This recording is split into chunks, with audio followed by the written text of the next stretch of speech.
Today, we're focusing on someone we're calling the learner. That's you. If you like gaining knowledge efficiently, you appreciate those aha moments, but you definitely don't want to feel overwhelmed. Right. So our mission today is to explore the closing period of Sri Rama-Krishna's life. We're using excerpts from a biography, Life of Sri Rama-Krishna. And we really want to pinpoint the key events and, understand what they really meant. The source material we have, this biography, uses this great analogy, a life being like the sun, rising midday and then setting. And we're diving into what the book calls the deep pathos of those final days. The setting sun phase, if you like. Oh, okay. So where does this final chapter really begin? It seems to start with his illness kicking off. Yeah, it does. The story picks up in the summer of 1885. It was incredibly hot, apparently, and devotees were giving him ice to cope. Ice, right. Simple relief. But the biography sort of hints that maybe this frequent ice use was what first triggered his throat problem. Wow. It started as just a trifling pain, the book says. Seems so minor. I know, but over about a month, it just kept getting worse. Especially after he talked a lot or after he went into Samadhi. Maybe we should explain Samadhi for the learner. It's that deep state of spiritual trance or absorption, really central to who he was. Absolutely key. So naturally, his disciples started getting worried. They called in a Dr. Rakal Chandra Haldar, a throat specialist. Makes sense. And what did the doctor say? Well, this is where the conflict starts, really.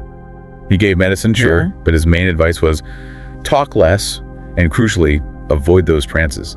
Avoid Samadhi. Which, for Sri Rama-Krishna, that's like asking a fish not to swim, right? His whole life was about that connection and sharing it. Exactly, a huge restriction. Yeah. And you see this tension play out almost straight away with the Panihati festival incident. Yes, Panihati. He had a history there, didn't he? These Vaishnava festivals. He did.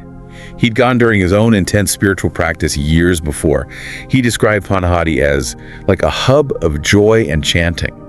And he really, really wanted to take his younger disciples. Some had never seen anything like it. Yeah, that doctor's orders. Right, so the older devotees, obviously concerned, tried to talk him out of it. But he had his reasons. Yeah, he argued, look, just a quick visit, morning only, maybe an hour or two, it won't do much harm. And he promised he'd be careful not to fall into trance. Famous last words, maybe. It shows how much he wanted to share that experience, though. Totally. So off they went. About 25 devotees, 2 boats. Sri Rama-Krishna had his own separate boat. And there's a detail about the women devotees and the Holy Mother. Yes. So some women devotees were planning to go. The Holy Mother, Sri Rama-Krishna's wife, was at Dakshineswar, and she asked if she could come along. His response was, well, a bit indirect, not a clear yes or no. And based on that subtle signal, she decided not to go. We'll kind of circle back to why that might be significant later. Okay, so they arrive at Panihati around noon. What was it like? Oh, buzzing. The biography describes this huge crowd near an old peepal tree by the Ganges. Lots of different groups of Vaishnavas singing, chanting. Kirtan parties. Exactly. And despite his earlier promises, the devotees Narendra, Balaram, Girish, key figures, they again begged him, please, master, stay away from the singing. They knew the risk. They knew it could trigger Samadhi. So where do they go first? They went to Mani Sen's house nearby, who welcomed them. The book mentions 2 main points of interest there, the Radhakanta temple and the home of Raghav Pandit, about a mile off. And this festival, it commemorates something specific. Yeah, it marks a feast given ages ago by Raghunath Das for Nityananda, who was a close follower of Sri Gauranga. It was a big deal because Raghunath got a blessing then that let him become a renunciate. A pivotal moment. Okay, so after resting a bit. They went to the temple, and this is where things really happened. In the temple courtyard, there was a group chanting, and this guy shows up pretending to be a very devout Vaishnava. Pretending? The book calls him a sham. Yeah, basically saying he wasn't the real deal. And Sri Rama-Krishna, with his, incredible insight. He saw right through him, instantly knew he wasn't genuine. Instantly. And then what does he do? Ignoring the doctor, ignoring the pleas. He walks right into the middle of the singing party. And boom, goes into Samadhi, just like that. It wasn't accidental. It shows how deep that pull was for him. Incredible. What was that like to witness, according to the biography? Really powerful. It says he'd shift between ecstatic dancing, totally in sync with the music, and then becoming completely still, like a statue, deep in Samadhi. Wow. His movements were apparently really graceful, full of divine energy, and his presence just lifted the whole group, made the singers even more enthusiastic. And this kept happening. Oh, yeah. Even when he came out of it briefly, he'd fall back in again as they tried to walk towards Raghav Pandit's house. It made the journey incredibly slow. And the descriptions of him in Samadhi are something else. Aren't they? The book says he looked taller, his skin lighter, like a celestial glow coming off his face, radiating dignity, compassion, peace, bliss. Even his smile was captivating. And he was wearing an orange silk cloth, which just added to the whole effect. His attendants were just astonished, completely amazed by this transformation. It's like his physical form was reflecting that intense inner state. Exactly. And then there's that incident with the sham Vaishnava again. The prasad incident. What happened there? Prasad is the blessed food offering. Yeah. Right? Very sacred. Very sacred. And this guy, the insincere one, he apparently profaned some of it. Yeah. Did something disrespectful. And Sri Rama-Krishna reacted, even in that state. Yeah, even semi-conscious, he had this strong physical reaction, like utter disgust. He snapped out of Samadhi, spat out whatever was in his mouth, washed his mouth out. Wow. Shows a sensitivity. Definitely. Then he took prasad from a different pot and started distributing it himself. So this journey to Raghav Pandit's place, a mile away, took how long? 3 hours. Because of all the interruptions, the repeated trances. Incredible. And things didn't calm down when they got there. Not really. Yeah. This other devotee, Navai Chaitanya of Kanagar, arrived. Super devout, apparently. Sri Rama-Krishna, still in a trance state, just touched him. And Navai just exploded into this ecstatic dance. Just from a touch. Just from a touch. And after that, Navai apparently renounced everything and became a recluse. It shows the sheer power Sri Rama-Krishna had. Amazing. So eventually they head back to Dakshineswar in the evening. Yeah. And later, he was talking to a woman devotee, and he mentioned why it was probably, well, his word that the Holy Mother hadn't come. Why was that? He seemed worried that his frequent trances in such a huge public crowd might have drawn, mockery or unwanted attention towards her. It shows his consideration for her. That makes sense. And there's another quick story mentioned around this time about money. Oh yeah, the 10,000 rupees, Lakshmi Narayan offered it, a huge sum back then. Both Sri Rama-Krishna and the Holy Mother flatly refused it. No hesitation. Just underscored their commitment to renunciation, to not being tied to material things. And it seems the Holy Mother really understood his unspoken wishes about the festival too. Very much so.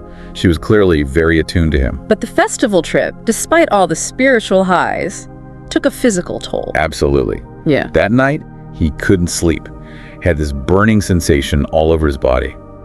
The biography suggests maybe it was from the contact with so many promiscuous people, meaning just a large mixed crowd. Right, the sheer energy exchange. Possibly. Yeah. And the next day, even though he felt unwell, visitors still came. Always visitors. Always. And apparently one woman came who was very caught up in her own domestic problems, and her presence kind of dampened the spiritual mood. How so? The biography notes that Sri Rama-Krishna didn't experience Bhava Samadhi, that state of ecstatic divine emotion that day. And it blames it on the presence of people with profane thoughts. Interesting. So the net result of Panihati? Definitely aggravated his throat. Made it much worse. The weather wasn't great either, apparently. Did the doctor weigh in again? Oh, yes. He warned them that the exposure, the dampness maybe, and especially the repeated trances, had really set him back, made the condition likely to become chronic, stubborn. So the devotees felt they needed to be stricter. They resolved to be, yeah. But then Sri Rama-Krishna, in this very sort of childlike way, he kind of shifted the blame, said he wouldn't have gone if Ram and the others hadn't pushed him. Typical sometimes. There's that image of him sitting with medicine on his throat. Looking like a scolded child, right? Yeah. But then, when a devotee gently mentioned the trip might have made him worse. He agreed? Yeah, fretfully agreed. Mentioned the rain, the mud. But even then, even in pain, even with doctor's orders, he couldn't stay silent when someone came seeking advice. He just had to speak. It was just who he was. Unstoppable urge to help. Fundamentally. So the next month or so, things didn't get better. No improvement. No. Actually, the pain got worse around the full and new moons. Got so bad he couldn't eat solid food at all. Oh dear. So did they get a more specific diagnosis then? They did.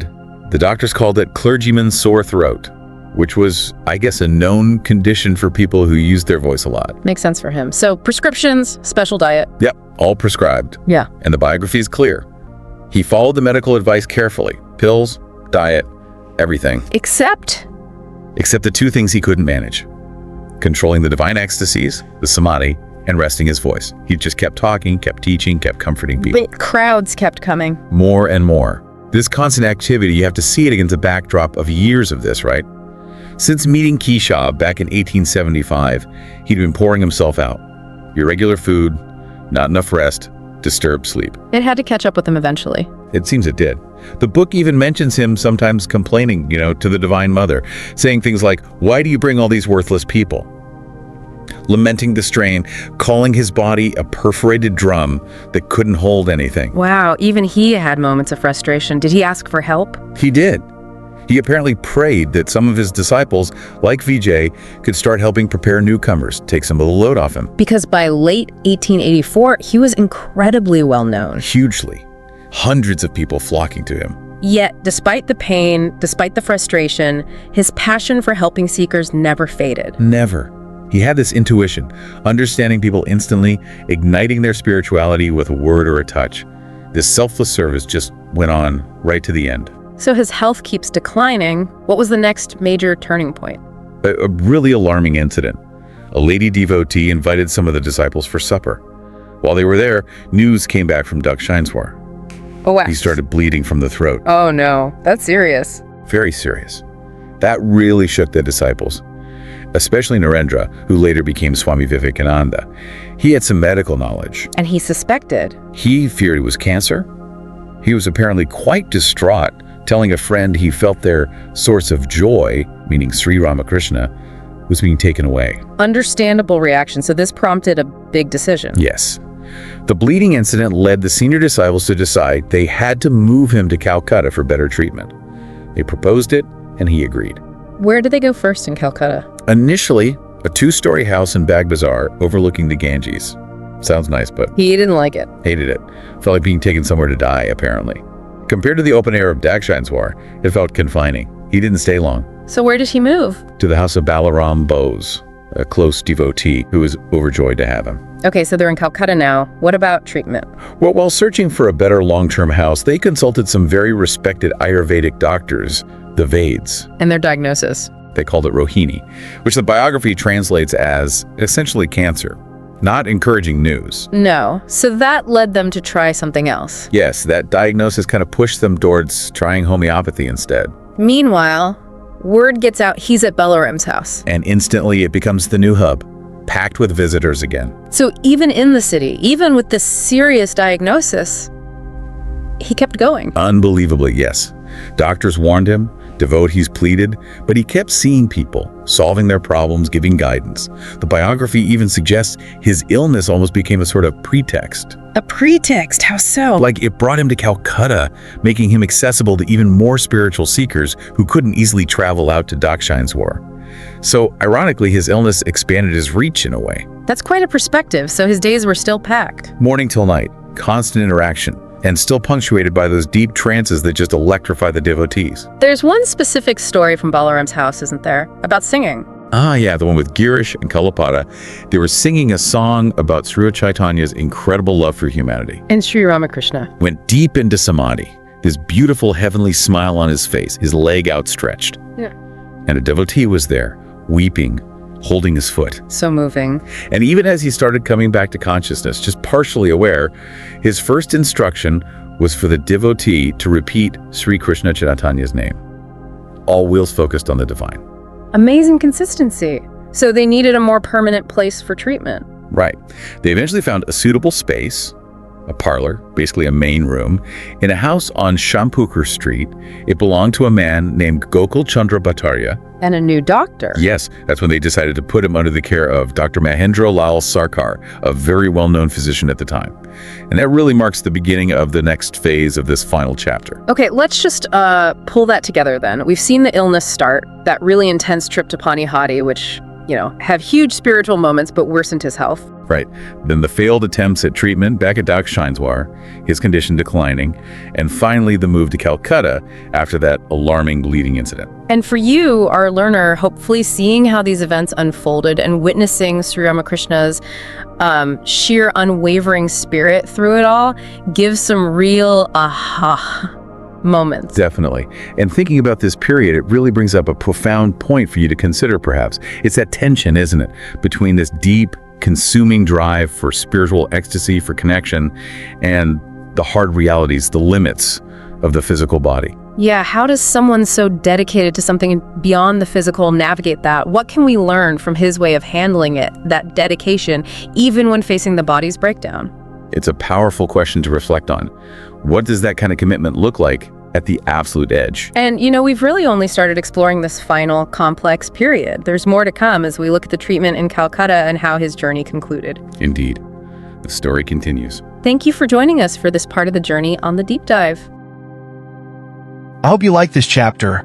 We need volunteers and sponsors to create content with even better quality and with more variety.